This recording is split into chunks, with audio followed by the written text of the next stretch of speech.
Zualoku ebongina yo wanana pate masonjo yo tupesina yo wanana pate oh na na na na na oh na na na na na na no no no no no no no aye wanana pate aye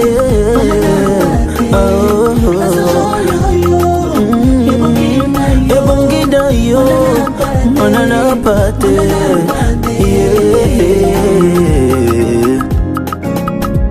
wololo wololo zualoku bunda yo ebongina yo balandi ya chaîne na biso Dio Patro omolongo mobimba nzambe apambola bino o mabota mabino biso nde nzambe nde aza patron na biso nzambe nde mutu afutaka biso parce que Bible ezoloba na biso nyonso bazepa nkolo nde aza mofuti na bango chaîne na bino Dio Patro na émission nango ya église et ses réalités lelo toyambi mo palanganisi sango pona mbala na liboso na kati na Dio Patro le révérend prophète Salomon Mangala. Bonjour l'homme de Dieu. Bonjour mon révérend, mon privé. Le Seigneur vous bénisse et c'est mon anga que vous avez la plateau na bino lomolo. Un mot pour notre chaîne Dio Patro, Dieu qui est notre patron. Oui, vraiment par rapport à ce moment il y a thème où il y a combo il y a chaîne Oyo Dio Patro. Dieu est mon patron. Donc eza chaîne Oyo eza ko élever Christ dans les médias. Nous avons pambola visionnaire, pambola patron pe ya chaîne Oyo pour la zalanae. La l'union sur la chaîne Oyo vous la branche vous à ce côté vous s'abonner beaucoup s'abonner parce que il y a des émissions qui passent ce qui se passe ici, des émissions de édification où ils ont encouragé, ils ont consolé, ils ont pambola. Vous allez beaucoup te belé vous allez brancher.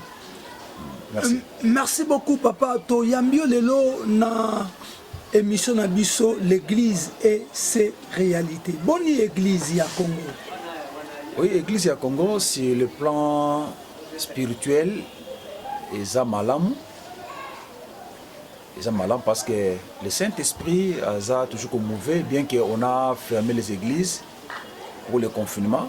Tout ça confiné, l'église aussi a confiné. Mais le Saint-Esprit n'est pas confiné. Et sur le plan physique, l'église, il y a quelque chose où on peut revoir parce qu'il y a trop de habits, trop de choses. Et Seigneur Nabiso agissait encore la parole du Seigneur pour que les âmes du Seigneur soient sauvées. Nous avons une charge. Au dernier jour, le jugement de Dieu commencera d'abord à l'église.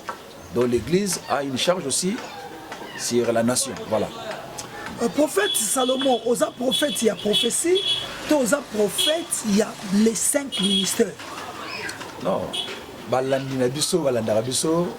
grâce de Dieu et la petite modestie, ce sont eux qui vont témoigner aux alliés. Mais je ne suis pas un prophète des dons. Mais je suis prophète d'un ministère. Prophète à dons, ça l'a raté. Sur Bazali, peut-être ils ne connaissent pas leur mission. Les prophètes, Christ a laissé les prophètes ou les ministres dans l'église, selon Ephésiens 4 et 11. Il y a les apôtres, les prophètes, les pasteurs, les évangélistes ainsi que les docteurs. Lorsqu'un prophète, Azobakaza, prophète à don, les dons, ça opère dans 4 églises. Mais le ministère, c'est une fonction. C'est pas comme un don. Les prophètes de dons, un message à Sakoulé Limoutou. Mais les prophètes du ministère, des ministères, Oyo, Aza na charge, il y a quoi enseigner, il y a quoi édifier, il y a quoi orienter, il y a quoi avertir, et puis il y a quoi conduire le peuple ou l'église du Seigneur jusqu'au jour de l'enlèvement. Prophète, vous avez dit que l'église y a l'élo. Pourquoi église lelo ekoma mutu nyonso bazolanda ngai nzambe apambola bino place bozali na balandi nyonso bozolambesani kolanda ngai na Facebook lelo église ekoma ata bato ozosambela mpona bango soki opesa message te akomwa lokwa nzambe ayoki te mpo ani bobomi église na nzambe boye? Non, c'est pas seulement ma prophète de l'église, comme en Nzambe. Il y a aussi des hommes de Dieu. Au hasard, prophète et un ministère, mais il s'est fait passer prophète pour passer un message. Moi, je connais, dans le temps que je donc, c'est-à-dire, Moutounios a opé sa message, il faut un prophète. Non, la Bible est il y a des pasteurs, il y a un ministère pastoral, mais il s'est fait passer le prophète. Oui, par moment, et puis recevoir un message prophétique, et puis annonçant en église, annonçant dans Moutou. Mais ceux qui battent comme sa prophétie comme étant instrument, il y a instrument, il y a gagner l'âme. Là, devient mission ensemble. Christ, selon Matthieu 28, verset 19 à 20, a payé son mandat, ton pouvoir, mission d'abisso, il y a gagner l'âme. Les faits de toutes les nations, ses disciples, pas nos disciples, mais ses disciples, en les enseignant tout ce que Christ a prescrit. Donc, le ministère prophétique, c'est un ministère qui a donné, c'est un ministère qui a enseignement. Donc, ceux qui prophètent, il y a prophétie, il y a ministère, il y a comme si prophétie, objet, il y a destruction à l'église, objet, à destruction à pays, il va rendre compte au dernier jour devant le trône de Dieu. Limisanga muke ngai na benga kango ba prophétie na benga illumination na benga ngo prophétie parce que la prophétie c'est la parole de Dieu par excellence et que na yebi ministère na bino prophétique ezaka ekoya ko manyolela biso malobo nzambe apesi mais oyo biso to koma nango nga benga ngo ba illumination to koma ko betela yango sete mingi koleka le banzambe ndenge ni. Bon, ce qui m'sakoli, un prophète ne connaît pas sa mission. C'est ce que je suis en train de souligner. S'il ne connaît pas sa mission, donc il va commencer à s'embrouiller. Il y a la prophétie directe et la prophétie indirecte. Sur dans la Bible, jusqu'à Genèse, je m'excuse, Exode, chapitre 6, il y a d'autres prophéties que Moïse a payé à Pharaon. Directement, il y a des prophéties qu'on appelle indirectement. C'est quoi? Pendant qu'il dormait, Dieu lui dit réveille-toi, tôt le matin, va dans le chemin du Nil. Tu rencontreras Pharaon avec ses serviteurs en train d'offrir des sacrifices au fleuve Nil. Mais tant comme ailleurs, Nathan a même peu Pharaon en train d'offrir des sacrifices. Ainsi par l'Éternel, laisse partir mon peuple, en fait qu'il me serve dans le désert. Mais pour le Pharaon, c'est une prophétie directe. Mais pour Moïse, c'est ça secret à Moïse Nanzambe. Ça, Dieu l'a parlé pendant qu'il dormait et le matin à Sakolango. Même aux yeux, 1 Samuel, chapitre 9. Nzambe a déjà dit le prophète Samuel. Que demain, je t'enverrai quelqu'un. Tu le oindras. Mais tant que Saoul ne connaît pas Samuel, Dieu lui dit. C'est lui la personne. C'est la personne que je t'avais dit montrer hier dans les songes que Aroya, on peut essayer onction, on peut transmettre onction royale. Mais pour Saoul, c'était une prophétie directe. Donc, les ministères prophétiques, et comme Makambebeli Nakati, la prophétie, il y a aussi la voyance, papa. Il y a aussi la voyance. Ils vont rendre compte à Dieu. Dernièrement, dans notre monsieur passé que tous les hommes de Dieu, notamment les prophètes, au bas ici les faits étrangers dans le ministère, dans l'église, nous avons exposé Bango. Parce qu'on ne peut pas servir des maîtres à la fois. Comment un homme de Dieu peut être dans l'église, commencer en train de prêcher la parole, en soi, en âme et conscience, tu sais que ce que tu fais là, ce n'est pas le Saint-Esprit. Et je pose la question, l'église de Nzambe, il n'y a pas un juste. Oh, Nzambe, Nzambe, il y a pasteur, il y a prophète, entre guillemets, non par la puissance du Saint-Esprit. Et je crois que dans les pays, dans l'église, il y a des vrais prophètes, papa. Ma vraie prophète Basali. Nzambe a pambola yo mosakoli. Lelo to benga ki yo pona likambu moko. Avant to kote na likambu wana to tindi bilili epai ya ingénieur na biso Kabuya kolekisa biso moi micro baladeur o to salaki Kabuya Image Mosakolia Monango. Bonjour, papa na pasteur. Émission Église et ses réalités et qui tient à toi que yoza ingénieur mutotonga kabandaku lelo yo ba déconfiné Gombe olobini. Malgré ba déconfiné Gombe, mais ba déconfiné Gombe bien sûr, mais comme tel nous savons pendant les zones pendant les singalités. Pour ba déconfiné Gombe, ba font sur un magasin ba font le magasin. Bafongoli batamisala bazonga misala bozandu jusqu'à présent et le comment ça m'a zandu de zandu ba bloqué ba mama o bateka na zandu sikoyo bazali moyen bateka moyen zéro bosko ba vivre ndenge nini tosi ba chayer hein ba kende luka ba sama bota na bango ngamni to bango ba biki bango pe na zandu na ville ba kotate mais ce qu'on va vivre ndenge nini malgré ngobila abi que ba découvrir Gombe ba chayer église, ba terrasse, ba boîte de nuit, na ba chéri. Bon finalement, église ndem te sala ke ba tubazoa ngolu po bazoa ba ya pe kopesa moko na zomi na katalisanga ba bloquer église.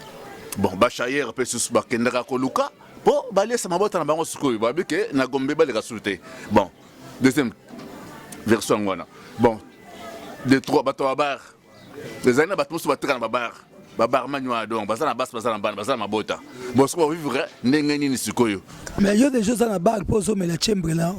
Ah on a na bar na ma chambre là pour voir comme bar sikoyo il faut au meler batama. Ndenge musique be taboye eza souté. Faut meler batama au côté kata lupango ba fongoli lupango côté na simakuna au sonyi bien na au meli après OK. Et puis na likamba bibembe pesus. Tout ko na makambo ya mama le awa.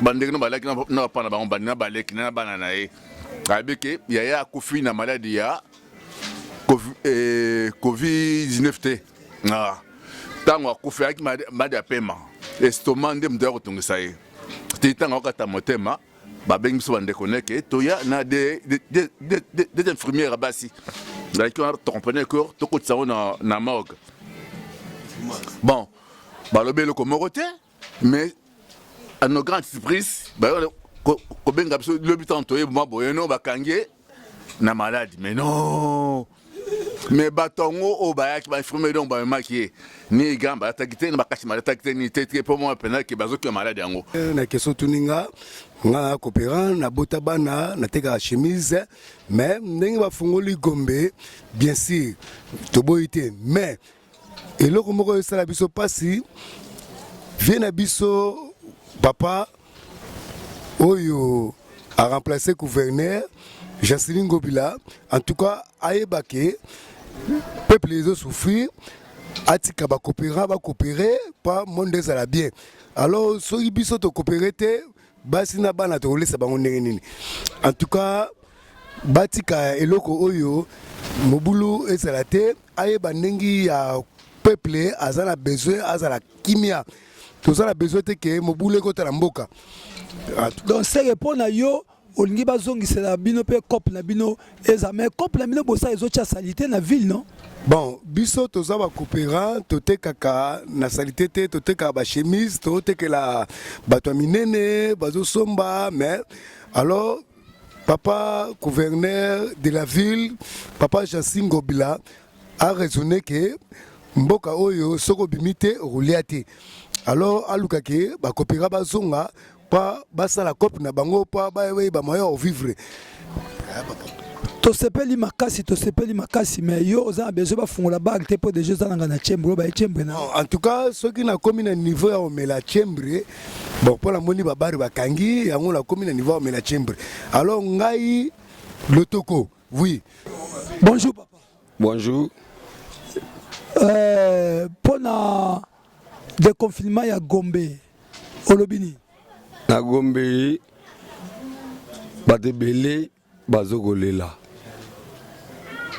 tout ça la sociale batebele bazokolela pasi ngane na ngana chauffeur receveur nyoso mibale yo moko oui pour musala so ezate M5 masanga pe ronda ngape na simba porte ya akumba na camion ngapi to bula nai mais na bare ya bis belé bazolela magedo ba souffrir na bato zaki na bango ma bari ba olela makasi ne Gombe ku ne funga melelo to se tenir ma beza la té ba kota ville va se trouver. Merci beaucoup. Papa Nazasi o moni to yambi to zaki na micro ba de moi batuana baza moko wana ingénieur mususu wana chayer mususu wana chauffeur receveur mais bango tout na lotoko na église na yo ba oyo yozo kamba église oyo yozo kamba batalonenge wana bazali. Oui, l'église voyez, Christ dit laissez venir à moi les petits enfants. Quand il dit les petits enfants, les petits enfants c'est pour apprendre Nzambe. Dieu, c'est une leçon. Dieu, on l'apprend.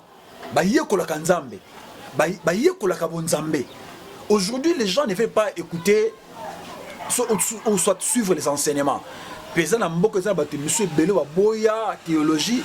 Aujourd'hui, comment on a la théologie en ligne? Comment on invite un professeur théologien dans l'église du Seigneur? On ne peut pas chasser plutôt que Bengana. Parce que c'est païen, c'est la parole de Dieu qui transforme la personne. C'est la parole qui fait son travail dans la vie du païen. Amélar Masanga, Amélar Lotoko, Amélar Cigarette. Yo présentez seulement l'évangile. Ce n'est pas nous qui convertissons les gens, papa. Ce n'est pas nous qui transformons les gens. L'évangile que nous prêchons, et ça, la vie dans nos églises. Je n'ai pas dit que j'ai des soulards, j'ai des ivrognes, non. Nous avons l'église, le toko, il y a Masanga, il y a péché. Mais quand il vient à l'église, c'est la parole n'est que convaincre parce qu'on ne peut pas servir Dieu avec le péché.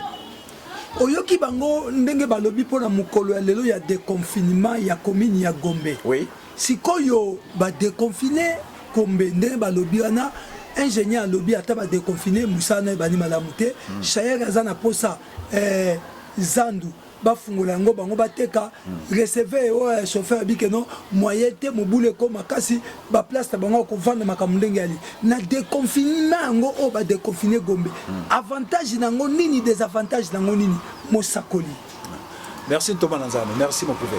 Vous savez que c'est ça le peuple. Peuple il est trop capricieux. Ba doléance trop. Quand on avait confiné Gombe, oh, tout ça, tu as banda quoi, pas si tout ça, tu lire la taux du jour. Ce que va confirmer, va déconfiner Gombe, va plaindre ça toujours. Donc c'est ça le peuple. Donc quand la dirigeant, quand la Mokonzamboka, quand la chef quelque part, ils ont facilité, il faut avoir des nerfs solides. C'est comme nous les pasteurs, il faut avoir des nerfs solides. Les gens vont déconfiner Gombe. Je vous assure, papa, il y aura l'engouement. On va bien tongo, n'a pas qu'on rassemble. Déjà moi en venant comme ça, j'ai vu comment l'embouteillage comme plus pire. Mais pas pendant le confinement. Ndeko à Sala na Gombe, ba déconfiner Gombe. C'est pas seulement comme déconfiner Gombe que à cause mbongo mbala moko lelo. Il y a des bureaux faut nettoyer, il y a des choses faut qu'on revoir. Bah pareil faut qu'on bon ça non et ça non juste aucun côté là mise en place ba kota ba bonga maporo misele banda payer banda bien chaya wa kenote kana zandu de bakanga déjà depuis longtemps par le gouverneur de la ville. Je salue en passant mais c'est gentil. Mais ateka ne ba chemise kaka. Mais ateka ba chemise est-ce que ba déconfiner qui Gombe. Ba déconfiner Gombe lelo. Mais dans nos quartiers, dans d'autres communes, les confinements continuent. Il y a aussi risque papa. Parce que Gombe est confiné parce qu'il y a eu des travaux qui s'est passé là-bas. Pour assainir, milliers, bureaux et ainsi de suite. Les lots qui font les Gombe, dans commune voisine, où il y a, je ne souhaite pas, il y a le coronavirus. Côté Gombe déjà, qu'on travaille en go, désinfecter, bureau et ainsi de suite. Est-ce qu'il n'y a pas risque à contamination? Bah, combien ils ont contaminé, je m'excuse, confiné. Bah, tout bah, Gombe. Je vous dis que je ne souhaite pas, je ne suis pas un prophète des malheurs, mais il faut analyser les choses telles que nous les voyons. Il n'y a pas risque, il y a contamination.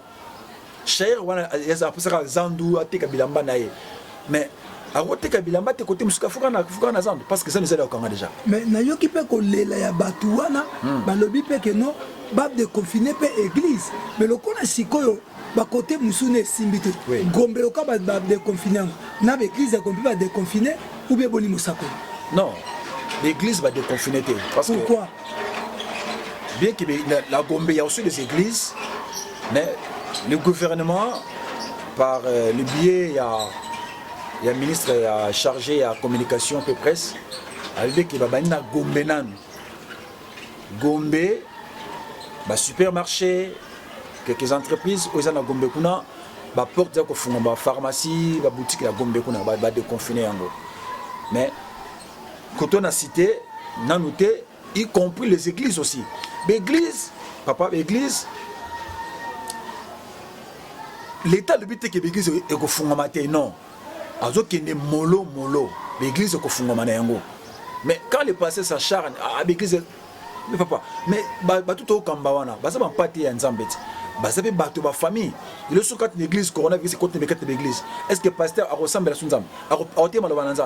C'est pour notre intérêt. Bien que nous prenions nos maisons, Dieu est en train d'agir, papa. On nous amène les cas dans nos maisons, on prie, Dieu se manifeste.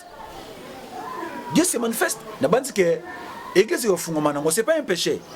Non seulement les églises, il y a des mosquées, il y a aussi des supermarchés dans nos quartiers, il y a Okanga. Et prions pour la nation, pour que Dieu étend sa main, que Rafa étend sa main dans ces pays, que cette pandémie qui n'est pas libérée là. Est-ce que ça si dans l'église, tout le monde pandémie au prophète pardon, est-ce que le Congo existait vraiment? Dès le début, tant que la pandémie est en Chine, j'ai des émissions, même des publications sur Facebook, déjà, ça ne vient pas de Dieu. Vous dites pas un papa, je vous assure, pendant la pandémie, le coronavirus, il y a aussi des justes, des chrétiens qui craignent Dieu. Est-ce que Dieu souhaite la mort des justes? Non. Même la mort des méchants, non. Pour les méchants, Dieu veut que les méchants se répandent. Mais les justes, à seulement soumuté, mais à coup de coronavirus. Dans notre pays, Corona est zaté et zali. Et zaté pourquoi? Parce que, et vous t'avez awate. Et ça, pourquoi? Parce que bateau c'est une banda. La bamboka au coronavirus est zalaki, tant bayaki awa. Déjà atteint le coronavirus, tant bayé sans le savoir, batiki quelques personnes qui sont affectées tout et infectées le coronavirus. Mais moi je pense que la main de Dieu est avec nous. La main de Dieu est avec nous. Parce que tout le monde a une information, information par la télé que de côté la coupe de coronavirus, même le papa Leki, je crois, il y a notre président de la République, son excellence Félix Antoine Tshisekedi, que je salue son passant, et son papa Leki, son père aussi était mort de coronavirus. C'est que Ezali, c'est à nous de prendre toujours des mesures, des barrières pour ne pas que ça affecter, contaminer la maladie. Prophète, Yosso Moni Moutouna Beli Corona. Ah papa, mais dans les hôpitaux, on nous apprend qu'il y a Beli Menabakarté pour dans les hôpitaux, on nous apprend, prophète, Yosso Moni Moutabeli Corona. Naïbo na monité. Merci prophète, Lio Boye au monité. Sikoyo église. Je ne suis pas un corps médical. Voilà. Sikoyo église. Église. Oui. Église ya Congo. Ba déconfiner Gombe. Ba déconfiner église nante olobi ekoya malé. Maintenant place nini bino boche déconfinement oyo bino basali na nzambe. Liloba nini oyo bozana yango église c'est réalité ezo yokayo na dio patro pona déconfinement oyo prophète. Oui, église eza na kati ya état, na kati ya pays, na kati ya nation. Église ezolanda mibe kopé à l'état. S'il n'y avait pas l'état, il n'y avait pas un gouvernement dans ce pays, la bande de l'église va continuer à fonctionner. Ça prouve qu'il y a un état de droit dans ce pays, nous devons obéir aux ordres ou aux mesures qu'on a données. C'est pour notre intérêt aussi, même nous les pasteurs. Est-ce qu'il y a des pasteurs qui ne meurent pas par la maladie? Basali, c'est le corps qui porte le spiritualité, c'est le corps qui porte le Saint-Esprit, qui porte la grâce de Dieu. Donc les pasteurs peuvent être aussi atteints par une maladie. Donc, pendant ces moments de confinement, l'église est à peine à abri, ils sont à combattre. Papa, nous sommes des lecteurs de la Bible, nous sommes des théologiens. Genèse, Exode chapitre 12. Nous avons dit que Moïse a un empathé, que chaque femme a un empathé pour immoler. Donc, avant leur départ, avant leur sortie, l'agneau, il y a des critères qu'on appelle ça qui est l'agneau âgé d'un an, sans tâche, sans défaut, balien na kati ya ndako. Mais juif, hébreu, qui confinent la banda kuna bango, ils ont mangé l'agneau à l'intérieur de la maison. Mais en réalité, c'était quoi? Quand l'ange de la mort est passé, des maisons où il n'y avait pas les sang dans les portes, dans les lintons, la mort avait frappé. Donc aujourd'hui, il y a aussi des familles où ça peut frapper par la mort. Coronavirus, c'est bête, quelques membres de la famille vont. Donc, si l'église est dans le confinement, ce n'est pas un péché. Dieu n'est pas fermé, l'onction n'est pas bloquée, la grâce n'est pas confinée, la porte n'est pas fermée, les bâtiments sont fermés, mais la grâce de Dieu n'est pas confinée. Moi, je crois que pendant ces moments, les chrétiens doivent aussi créer en étroite intimité avec le Seigneur pour ne pas se laisser dans la longévité, afin que Bonzambé allait la protéger. Et je crois que malgré le confinement, l'église est toujours en position sur le plan spirituel. Nzambe apambola yo tolingite de confinement oyo bandeko bozlo na biso esala malolenge esala mina Chine lolenge esala en Allemagne ke ba déconfiner ba Yesu suko confiner batu tozana besoin ya lo sambo loboko na Nzambe na katla mboka na biso. Prophète Salomo bondela pona déconfinement oyo pona mboka na biso na émission église et ses réalités pona kosukisa lo sambo na yo tozana posala. Merci Thomas. Pour tous ceux qui sont malades, vous avez atteint le coronavirus, peu importe maladie, il faut croire que la main de Dieu n'est pas courte. Je prie, au nom puissant de Jésus-Christ. Seigneur, je viens par le truchement de cette émission, Dieu Patron. Je prie au Père que tu touches mon frère qui est malade, ma soeur qui est malade, mon frère, ma soeur qui traverse des moments tellement difficiles. Je sais que tu es la solution à tous nos problèmes. La parole déclare que si l'on forme des complots, cela ne viendra pas de moi. Et celui qui se liguera contre toi tombera sous ton pouvoir. Yahweh Adonai, Dieu d'Israël, Dieu des révérends Didier, Dieu de Salomon, je prie au Père que tu rétablisses la vie de mon frère. Je prie pour la RDC, que l'église de la RDC soit bénie. Père, je prie au Père de gloire, pendant et après ce déconfinement, que le taux de conversion, les taux des gens qui seront convertis en Christ soit au Père de gloire, tellement exorbitant dans nos églises, notre Dieu, que ce taux soit élevé au nom de Jésus-Christ. Père, toute puissance maléfique, tout esprit qui peut venir après le déconfinement dans nos églises, que cela soit renversé au nom de Jésus-Christ. Police, les gouvernements, les institutions, que la main de Dieu soit dans notre pays. Ceux qui sont à l'extérieur de ce pays, que la faveur de Dieu vous localise, que Dieu vous bénisse. Ceux qui ne marchaient pas, que ça commence à marcher maintenant. Recevez la grâce de Dieu, recevez sa grâce, recevez sa bénédiction. Au nom de Jésus-Christ, je prie avec foi. Amen, amen. Amen, bandeko ya Dio Patro. Bo s'abonner tellement ébélé.